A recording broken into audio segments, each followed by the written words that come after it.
Yeah. So I got the recording on. All right, so you've had linear algebra, right? Yes. Okay, do you remember much of it? Yes. Okay, do you remember this theorem? Okay, let's take M to be an invertible matrix. And M is going to be, Oh, are we doing the invertible matrix theorem? yes, well, no, I'm not doing all of it, okay? Okay. But M is going to be the It was a long matrix. theorem. Yeah, it was. It's going to be the matrix of the linear, you remember what a linear transformation is? Vaguely. Okay. It's just a function that satisfies some requirements from Rn to Rn. Oh, Does this stuff, yeah. so what I wrote down, does this make sense to you? Is the matrix. Hold up. My picture, our videos are in the way of the right. Okay. Oh, sorry. Of the linear. Yeah, that makes sense. Okay. So the theorem is M is, sorry, this was a mistake. M is just a matrix, okay? M is a matrix. Okay. Actually, this is all a mistake. I'm just going to say it like this. M is going to be the matrix of a linear transformation. M is invertible if and only if T is an isomorphism. Now, do you know what it means for a linear transformation to be an isomorphism? Is it different than just being an isomorphism? Like it's a bijective map. See, that's an excellent question, right? So what does it mean? So T, to say that T is a linear transformation from Rn to Rn, that means that T of V plus W, those are vectors in Rn, right? Mm-hmm. Linear transformation means this is true. And linear transformation means, so alpha is just a real number. It's a scalar. Mm-hmm. Right? Yeah. This is the scalar times T of V. That's what it means to be a linear transformation. Okay. Okay. Now, I think one of the problems people have with abstract algebra is that it's without a lot of context. Okay. But if you just look at this first condition, this looks a lot like what a homomorphism does when your operation is addition, right? Mm-hmm. So, and that's actually the case. Vector spaces are groups, but they're more than groups. They have a little bit extra structure, which we can talk about later. But this is what it means to say that it's a linear transformation. And this is an isomorphism if T inverse. So first of all, T inverse exists, so it's 1-to-1 and onto. If T inverse is also a linear transformation. In other words, you can go backwards the other way and it's linear transformation and it undoes itself and everything plays nicely together. Okay? Now, that's not the important part. This is the important part. Just kind of keep this in the back of your head. Okay. And I want you to consider the following. I want you to consider a linear transformation that takes R3 to R2. I'm going to call it T. And this is what T does. T takes a vector in R3, X, Y, and Z. So T of this vector is going to be this vector, 2x plus y, z. In other words, it takes a point in 3 space and it pushes it down to the plane according to these rules. This is calculus 3 stuff, right? Mm-hmm. Is this familiar? Do you have any questions? Not yet. Okay. Now, from linear algebra, we know that any linear transformation like this has a corresponding matrix. That's what I was talking about up here. So what is the matrix M that's going to do this? So it has to be a 2x3 matrix because it's going to act on this vector in R3, which is 3x1, and it's going to spit out this 2x1 matrix. Yes. It's all good? Yes. Now you're probably thinking, what does this have to do with abstract algebra, right? I mean, we did not talk a lot about linear algebra and abstract algebra, even though it's a prereq, but you know. Yeah. Now, I'm sure if you took some time to think about this, you could figure out what this matrix is. Mm-hmm. Okay, but this is the matrix that does that. So just verify to yourself that that actually works, okay? Okay.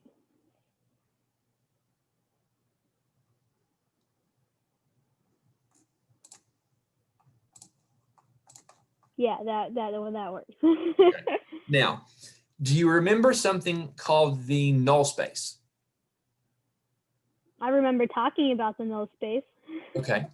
So the null space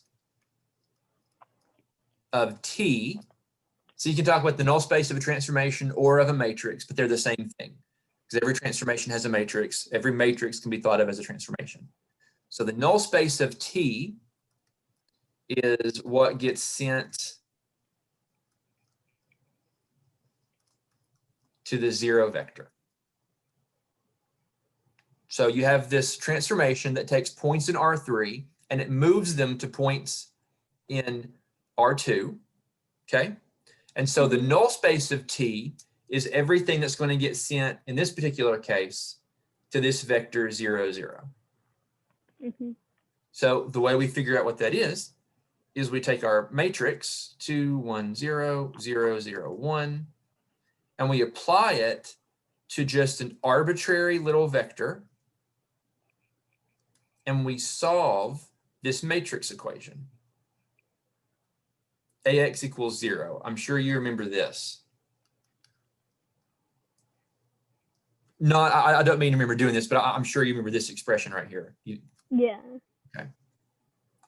Well, if you go through the motions of solving this, and I promise you this is relevant to abstract algebra. Motions, basically, this is going to turn into what we had before. 2x plus y equals 0, and z equals 0. Mm-hmm. And y is just equal to y. In other words, x is going to be negative 1/2 y, Mm-hmm. y is free, and z is equal to 0.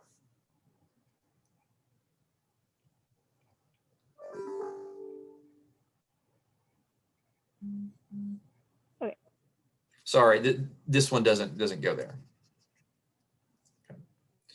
Yeah, it does. Sorry. It's okay. Yeah. Okay. Does it go there? Yeah. Well, it depends on. So we're trying to solve for x, y, and z. So it doesn't go there, but then when you write them out, you'll write it like this because y shows up right here. So remember that's a free variable. Yeah. Yeah. Okay. So when you want to talk about a basis for the null space, in other words, can you have a vector that's going to generate all your other vectors? Well, yes, you can by looking at this right here. I don't know why I just circled it twice. But your basis is going to look like this. X, y, and z to look like negative 1/2 y, y, and 0. That's negative 1/2, 1, 0 times y. And so the basis is, again, this is just linear algebra stuff. The basis is this single vector, negative 1/2, 1, and 0. In other words, anything that gets mapped to 0 under our linear transformation looks like a scalar multiple of that vector. Mm-hmm. Should I write that down? Or does that make sense? Yeah. Okay. What's the dimension of the null space? It's 1/3. Well, Like. so when you're talking about the dimension of something, it's how many vectors there are that So 1. 1. It's exactly right. So this is the key thing. The dimension of the null space of T is equal to 1. That's the dimension. Okay. I remember doing this in linear algebra. So I want you to think about what's happening here. I have vectors in R2, okay, being pushed down. Imagine a point. I'm trying to make this geometric. Imagine you have a point in 3 space, right? And you're going to push them down to R2 under this transformation where it's 2 times x plus y and then z, and that's how that they get projected down onto the plane. Well, you lose a dimension when you do that. You're going from 3 to 2, right? So the null space is telling us, saying the null space is 1 is saying we lose one of those dimensions when we push down. In other words, this tells us, quote unquote, how far T is from being an isomorphism. It is 1 dimension away from being an isomorphism. Because you can't have an isomorphism from a 3 vector space to a 2 vector space because you don't have enough room to move around. Does that make sense? Yeah. You sure? I mean, yeah. Just intuitively, it makes sense, right? Mm-hmm. Okay. I want you to keep that in mind. This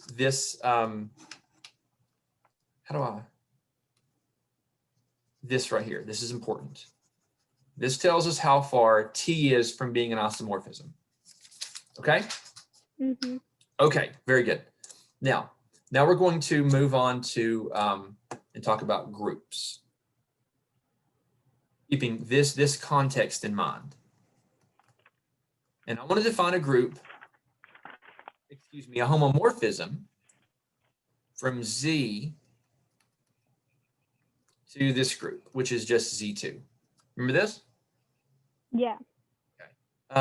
Let's call this homomorphism F. And the way I'm going to define it is an integer n is going to get mapped to 0 if n is even, and it's going to get mapped to 1 if n is odd. Make sense? Mm-hmm. Okay, now, one of the things that I'm sure you talked about it in your class and that I talked about with you before is homomorphisms preserve some of the structure of your group. Okay, so I'm going to ask you a question. This homomorphism F, what is it preserving about the group, about the elements of the group G? What's the only thing that it preserves? Whether they're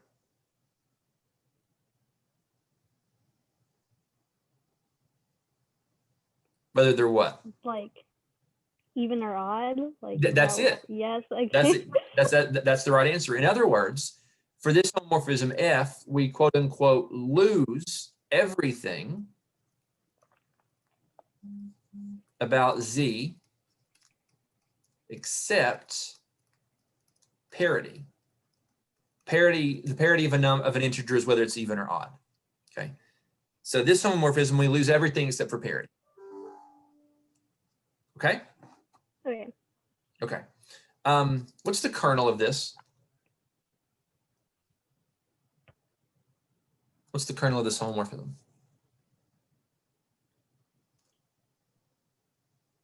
Remember the definition of the kernel? I do not remember the definition of a kernel. No See, worries. This is where I stopped paying attention Okay. in class. So, and I promise you, we are building up to quotient groups. What I'm trying to do is tell you why we actually care about them. Okay. It's okay. I need all the help I can get. Okay. So the kernel of a homomorphism is so just in general, just over here, just a general definition. If I have 2 groups, homomorphism phi, the kernel of phi is equal to every G in G such that phi of G is the identity element in H. It's everything that gets sent to the identity. It's the kernel. Okay. Okay.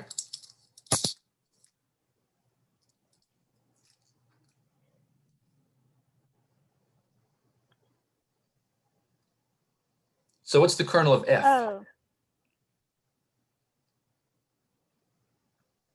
So let me show you. Even numbers?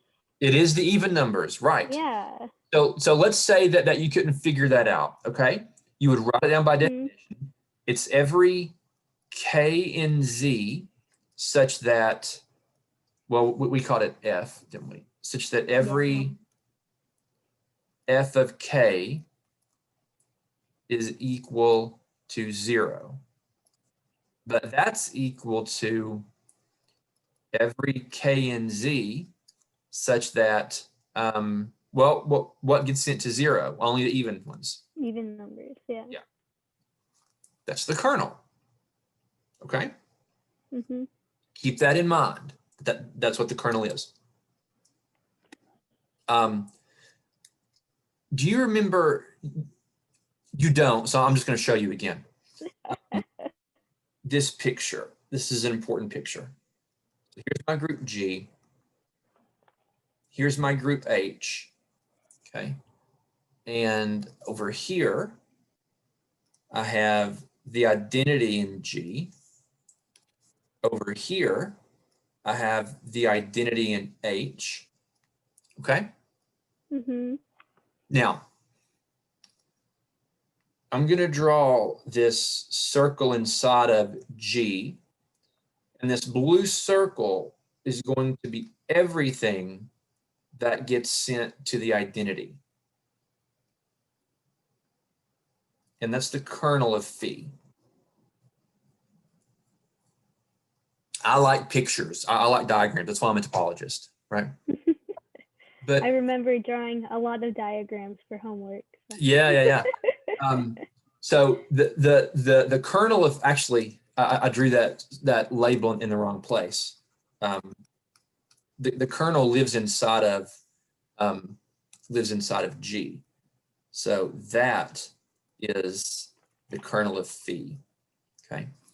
And then we can take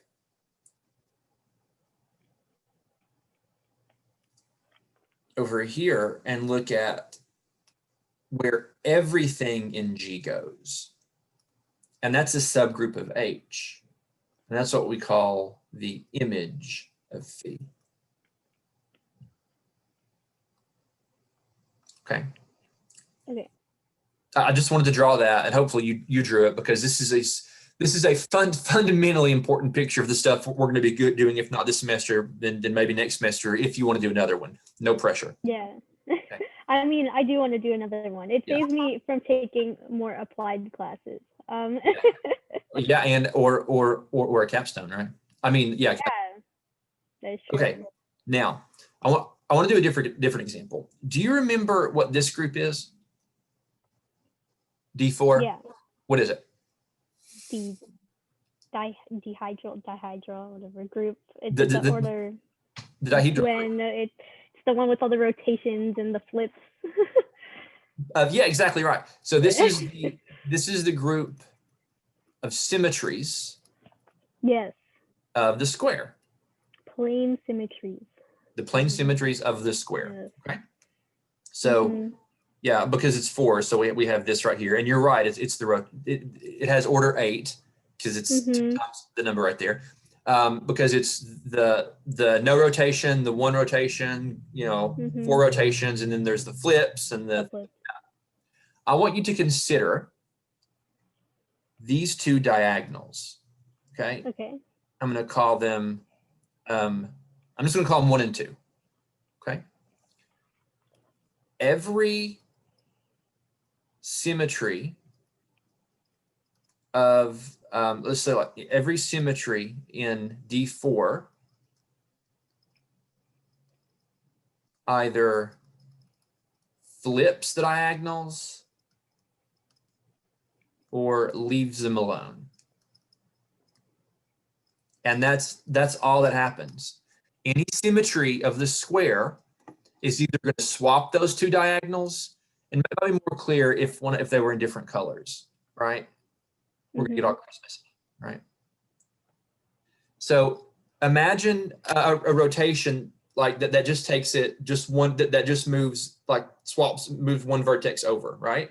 that's going to swap out where the red line is and where the green line is. Do you see that? That's considered a flip of the diagonals.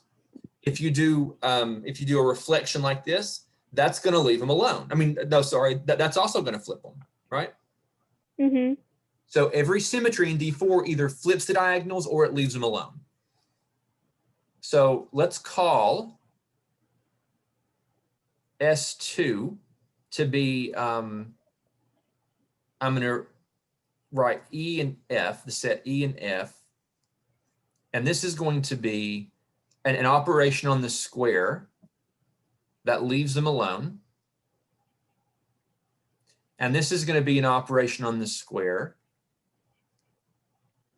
that flips them. This is a group. It's a group with two elements. Okay. Mm-hmm. Because if you, I mean, we're not going to go through it, but if you do leaves them alone, then they're left alone. If you do a flip with a flip, you get back to leaves them alone. So it's its own inverse. F is its own inverse.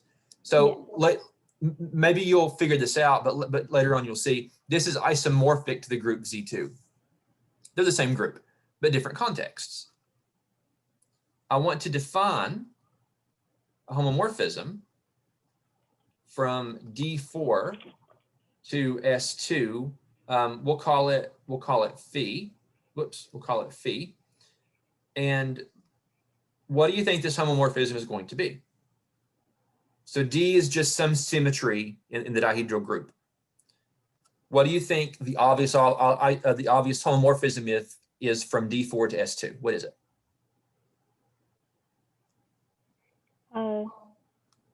It's gonna be the E and the F, right? And when is D going? Oh, you wrote that already. Oh. It's okay. No. Well, because those are the elements it has to hit, right? Yeah. But when is it going to go to E? Like which elements of D4 are going to get mapped to E? The identity. So R0. You're right. So okay. Don't like, name them all. You can if you want to. Don't. But in other words, ones that do what? That do what to the diagonals? The ones you were just naming. The rotations, but not all the rotations would do that. Not all the rotations. So, But so what's going on in your head is some of the rotations are going to leave the diagonals alone, right? Mm-hmm. And those and some of the reflections will leave the diagonals alone, right? So it's going to get sent to E if D leaves the diagonals alone. Oh, you were literally looking for like the most obvious answer. Yeah, exactly. Okay. Yeah. Like I said, this is I'm all about developing intuition. I lost the word for a second. Okay, now the question I want to ask you is, okay, up here, can you see my cursor when I move it around like this, right? Yes. Okay, so when we define this one from the integers to Z2, I said that we lost everything except parity. Okay. What do we lose here? For this homomorphism, we lose everything except for what? So what we're doing is we're taking a symmetry on the square and we're mapping it to diagonals getting flipped or diagonals not getting flipped. So what is the only thing we still have about the group of symmetries? Whether or not the diagonals get flipped. That's exactly right. We lose everything except, well, I'll say it like this, except permutations, so it'll sound more fancy. Permutations of the diagonals. Does that make sense? Yes. Okay. So here is the moral. This is the reason that I said all of that. Here's the moral of the story. Homomorphisms preserve sum of the group structure?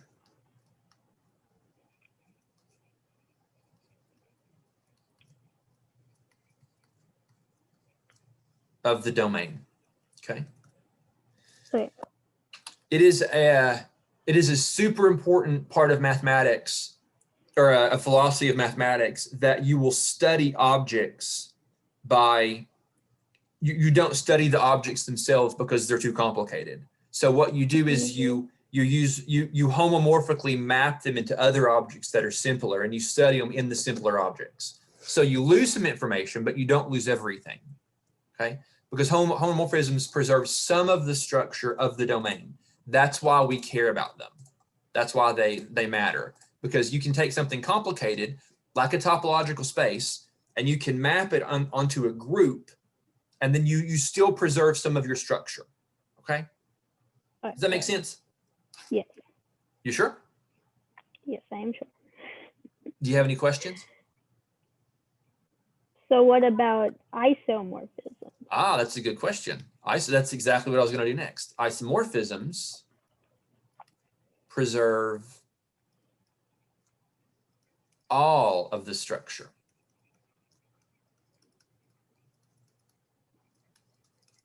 of the domain group. They preserve every single bit of it. That's why they're so powerful. Okay. So this is a parenthetical comment, because I want to continue this question right here. Question: how can we measure what's lost? Because it doesn't preserve all of it. It only preserves some of it. So it'd be really nice if we had a way to measure what's lost. Do you have any thoughts what the answer might be? I mean, we did just measure what was lost in the first things that we did, right? Well, we did. We talked about what was lost, right? Yeah.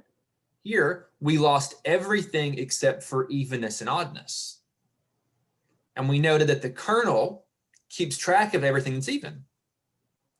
Here, we noted that, no, don't say, oh, because you're on the right track. Here, we said we lose everything except for permutations of the diagonals. Now, the kernel of phi is going to be all of those symmetries that leave diagonals alone, right? Now, let's go all the way back up to where we're talking about linear transformations. Okay? Yeah. And I said that this null space, which is what maps things to zero, when you take linear algebra in graduate school, you will probably stop calling this the null space and you'll start calling it the kernel, because it's the exact same thing. So that's how we measure. That's how we measure it. And with vector spaces, it's nice and easy because everything has a basis, okay? If we say the dimension of the kernel is 1, that means we have two vectors that actually go, two vectors that actually go somewhere. So R3 has a basis of 3 elements. So 2 vectors go somewhere, one of them dies. It just gets sent to the kernel. So the null space really does measure it, the dimension of it, by saying it's 1. So the answer to this question, how do we measure what's lost? The answer is with the kernel. Oops, not with her.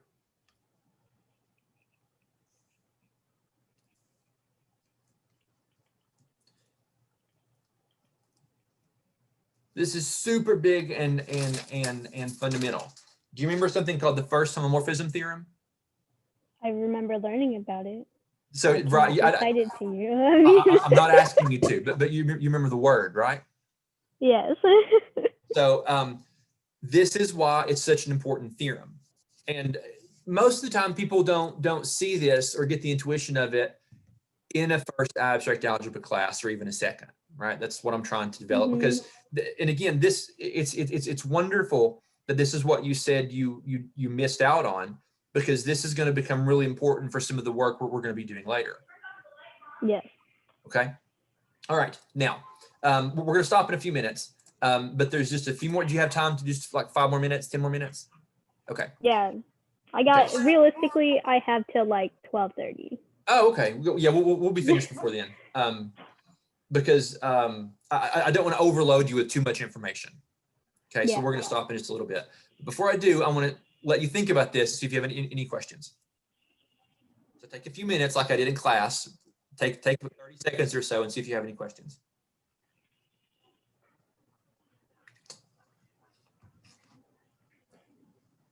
I mean, I don't think I have questions Okay, so far. perfect. Well, let's Yeah. go on. Okay, now, all right, let's, whoops.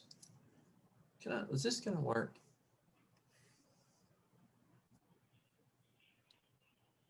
There we go. Okay, good.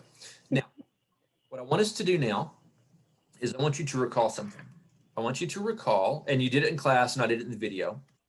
Mhm. If G goes to H, and this is homomorphism, just assume that whenever I write this, it means group homomorphism, okay?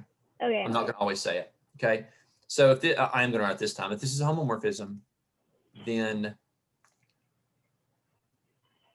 where does the identity element get mapped to? Do you remember?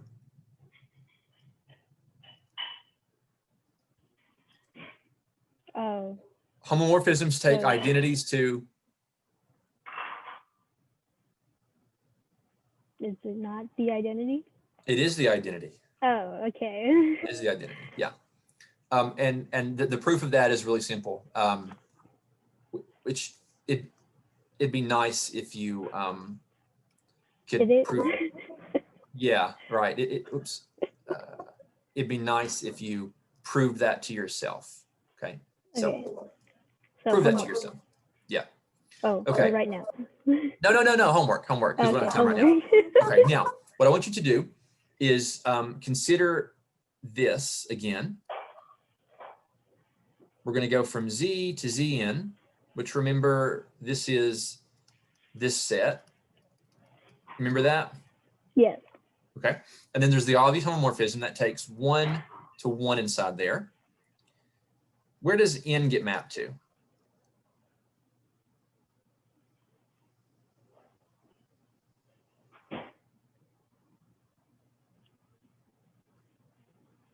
N.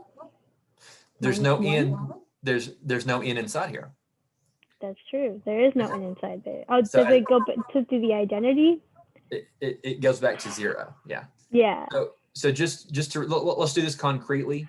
Z to Z3, 1 goes to 1, 0 goes to 0, 2 goes to 2, but then we start back over, right? 3 goes to 0, 4 goes to 1. Yeah. In general, N is going to get mapped to whoops. Whatever the identity is. Well, 0. Yeah. It gets mapped to N mod 3. Yes. Whatever the remainder is when you divide by 3. Is this familiar? Yes. Okay. What will over here, this one again, what will 2N get mapped to? 0. What will 3N get mapped to? 0. 0. Very good, right? So in other words, any multiple of N will also get mapped to 0. So what's the kernel of phi?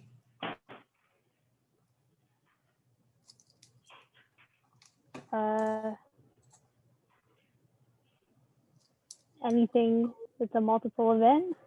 Yeah, it's going to be every k times N where k is an integer. That's the kernel, okay? Mm-hmm. But as a set, tell me what some of the elements are inside there.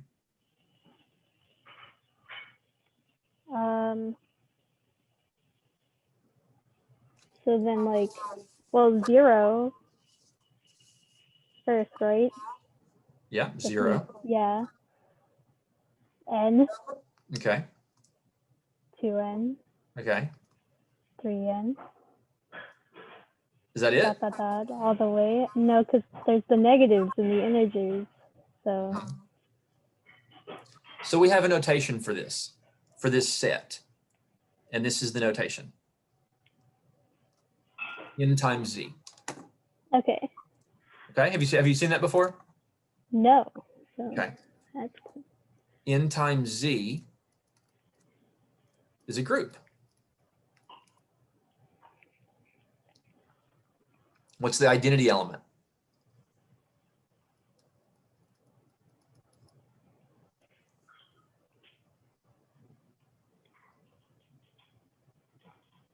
See, part of me wants to say 0. And that part of you is the correct part of you. Okay. What is the inverse of an element? Remember, our operation is plus, so we write it additively, Yeah. right? So if I take k times n, what can I add to it to get 0? Negative kn. Yeah, exactly. It works just like you think it would work. Okay. As a matter of fact, in Z, do you know this notation for subgroup? Yes. Yeah. Okay. Yeah. So NZ is a subgroup of Z. Okay. Okay. Now, I want to talk about, okay, so what are we losing here? So what are we preserving? What does this homomorphism preserve about the integers? When we did the one into Z2, we said it preserved parity, right? 0, odd or even. What is this one preserving? How would you describe that to me?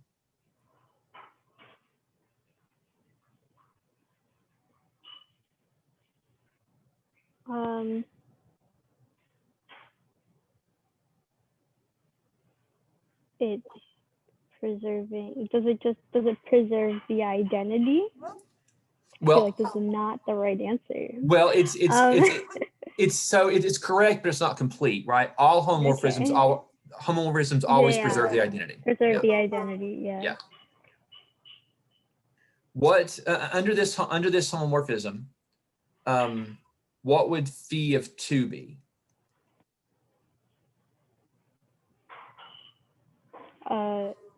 It would be 2. 2. What would phi of 3 be? 3. What would phi of n minus 1 be? N minus 1. What would phi of n be? 0. Okay. And we know that phi of 1 is equal to 1, right? We know that phi of 0 is equal to 0. 0. So what is it preserving? Integers up to n minus 1. Yeah, exactly. It preserves the group structure of the integers from 0 to n minus 1. And after that, then we just kind of lose what's happening. Okay? Does that make sense? Yes. Okay. One more thing that I want you to keep in mind, and then I'm going to draw some pictures. Okay. I want you to keep this this theorem in mind. It's the best way to say this. I don't want to call it a theorem. I just want you to just I'm going to draw a star. Okay. Suppose that I have two groups and I have a map between them that is an isomorphism. Okay, now not just a homomorphism, but an isomorphism. Yeah. Okay.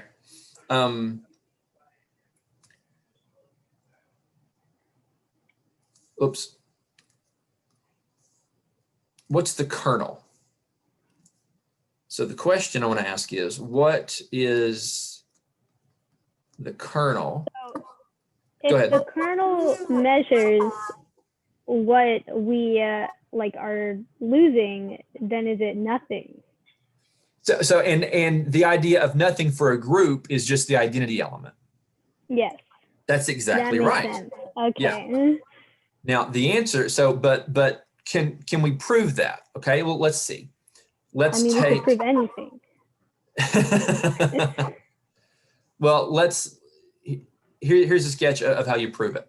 I'm going to take an arbitrary element in G, okay, and I'm going to suppose that it's equal to the identity in H. Okay. But since psi is an isomorphism, it has an inverse, right? So I'm going to do psi inverse of both sides.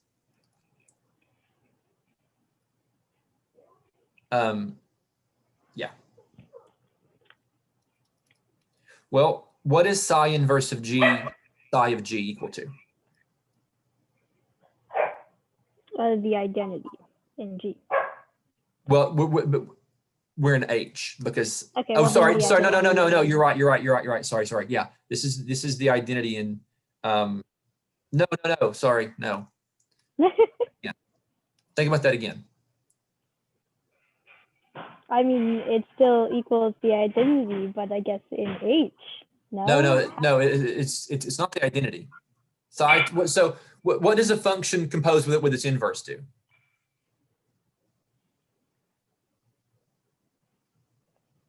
Doesn't that equal the identity when you take something and multiply it by its inverse? Oh, you just get G. You just get G, right? Oh, But it's a function. it's a function. It's a function, See, exactly. okay. Yeah, My it's a brain function. was thinking like, yeah. I know, okay. yeah. But what is psi inverse of the identity? Because psi is homomorphism. What's psi inverse of the identity on H? That would be the identity Where? G. In G. Yes. Which is what we said, right? You told me Yes. the kernel of psi should just be the identity. And Mhm. that's what we've So that's how proven. we prove it. Okay. That's how we prove it. Yeah, kind of. I see. Now, but this is an important this is shoot, I'm trying to be all fancy with my things and I'm not getting at it yet. Yeah, this is an important principle. Okay. Okay. And you noted it yourself that since homomorphisms, I'm sorry, since the kernel measures how far it is from an isomorphism, if it is an isomorphism, then the kernel should be nothing, or it should just be the identity. Okay. Yeah. So now we're finally getting into the idea of a quotient group, which we're not going to do today. I'm just going to draw these pictures for you. I'm going to draw two sets of pictures. Okay. The first one, we're going to have Z, which is, I'm just going to start with 0, 1, 2, and then I'm going to have Z5 down here, which is 0, 1, 2, 3, 4. Oh, sorry, not 5, just through 4, right? Mm-hmm. And the standard homomorphism takes 0 to 0, 1 to 1, 2 to 2, 3 to 3, 4 to 4, right? Mm-hmm. But what happens when I get to 5 on this top row? It goes back to 0. Right. So 5 also gets sent to 0. Mm-hmm. 6 gets sent to 1, 7, Yes. 8, 9, 10, Mm-hmm. 11, 12, 13, 14, and so on and so forth, right? And we could do the same thing with negatives, right? Here's -1, -2, -3. Sorry. Wait, that didn't work out right. 1, 2. Oh yeah, well, sorry, -4, -5, and so on and so forth, right? Mm-hmm. Does this make sense? Yeah. Okay. So here's what's happening. This group of things, that's the kernel of this homomorphism. Mm-hmm. Do you see that? Yes. You sure? Yes. Okay. So we can write this as, actually, I'm going to come over to the side and draw this same thing. Is that just the kernel plus 1? Yes. But we write it as 1 plus the kernel because we're at the Okay. first. Yeah, because next time we talk, we're going to talk about cosets. Yeah, but Okay. yes, great observation. Yeah, this is 1 plus the kernel of phi. This is 2 plus the kernel of phi. This is 3 plus the kernel of phi. This is 4 plus the kernel of phi. It's exactly what I was going to say. Very good. So, and we can write it more succinctly over here, and say we have the kernel of phi getting sent to 0. We have 1 plus the kernel of phi getting sent to 1. up to 4 plus the kernel of phi getting sent to 4. This is still Z5, right? But what is this? What object is it going to be that's going to consist of the kernel and 1 plus the kernel and 2 plus the kernel and so on and so forth? What is that? So I'm not going to answer it. No. It's almost. Well, no, it's exactly what it's going to be. But you knew that because it's what you were asking about, right? So this is the last thing that I'm going to write. If you have a group G and a group H, okay, I have the identity in G that gets sent down to the identity in H. I'm going to have something I'm going to call G1 getting sent to phi of G1, G2 getting sent to phi of G2, all the way out to say, I don't know, we'll assume it's a finite group. It doesn't have to be though, to Gn. But I have all of these other elements that are in the kernel that also get sent to the identity. Then I have all of these other elements over here that I'm going to call G1 times the kernel. This is the kernel. And then I have all of, it's a different color. I have all of these elements over here that are going to be G2 times the kernel. And I have all of these guys over here that are going to be Gn times the kernel. Okay. And this is where the idea of factor groups come from, because what we're going to talk about on Monday is how we can, bless you, is how we can collapse all of these things into single elements and put a group structure on them. Okay. And then we're going to talk about the first isomorphism theorem, which says that part of it talks about cyclic groups, right? Isomorphism. You're thinking of something a little bit different. I don't know. You're thinking about the fundamental theorem of billion groups, maybe. Maybe. It doesn't matter. Sorry, it's the first homomorphism theorem, which says that if G goes to H is a homomorphism, then G mod the kernel of phi to H, this is an isomorphism. Oh yeah, I do remember that. Yeah. And we're going to talk about why that's true. And the whole motivation of factor groups comes from looking at properties of the kernel. And then we're going to see, well, what properties do we like? The kernel turns out to be normal. Okay. So normality is what makes this work. Normality is what makes this be well defined. And then we're going to say, well, what if we have another normal subgroup? Can we still form this type of mod thing, G mod something? And it turns out we can. And that's the motivation behind factor groups. Does that make sense? Yeah. Do you have any questions? No. Okay. Was this okay? Is this the kind of thing? This was so helpful. Okay, good. I'm happy to hear that. Yeah. It Okay. made a lot more sense. Because at some point I was just like BSing everything. Yeah. And somehow it did work for the rest of the semester to get me a B. But Yeah. like, yeah, I do remember like writing something about something plus the kernel and having no clue what it meant, but I still wrote it. So Yeah. So Yeah. yeah, this is what it means. yeah. Okay. Okay, wonderful. So I'm gonna this video take a while to render, and then I'll upload it and I'll send you the link if you want to rewatch it. I know, so Okay. I take notes, which is good. And you have the Gallium book, and I'm going to email you a PDF of topology now. Would you like me to assign you some readings, or do you want to work through some of this other stuff first? Like, I mean, do you want to work through what we talked about first?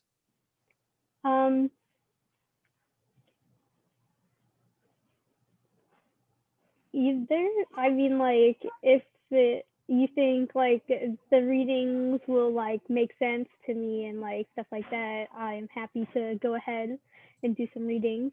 Yeah. I think I might assign you some stuff to read out of the topology book. And then the algebra stuff, maybe, you know what, I'll just send you some stuff. And if you don't have time or you're having trouble, just say, I don't have time for this right now, or I'm having trouble with it. We can talk about it next time. And we'll just kind of play it by ear for a while. Does that sound okay? Yeah. All right. Any last minute things you want to ask or say or anything? No, I think that's it. Actually, oh, okay. do you want to do a talk for math club? Oh, sure. Yeah. Yeah. Anything you want me to talk about? Hi. You should do this talk for math club. This talk for math club? I mean, you can talk about whatever you want. What if I do one called "What's a Continuous Function Really"? We can do that. Okay, and I'll go all the way from the pre-calc definition to the real analysis definition of what a continuous function is. That's cool. Yeah. You could even bring it into the complex analysis definition. I mean, that's really similar to the real analysis one. It is, yes. Yeah. Ultimately, I want to talk about the topological definition, which is just about open sets. So there'll be lots of pictures drawn, things like that. Yeah. Don't schedule it for me. I will not. You can email me, Alexa, or Dan. Yeah. And we can figure out a time for you. Yeah, sometime in February, because January is just really, really full. So I want time to work on it until February. And so maybe. Cool. Does that sound okay? Yeah. All right, wonderful. Well, say hi to your mom and pet your dog for me. I will. Okay, and I'll talk to you Monday. Okay. Bye. Bye.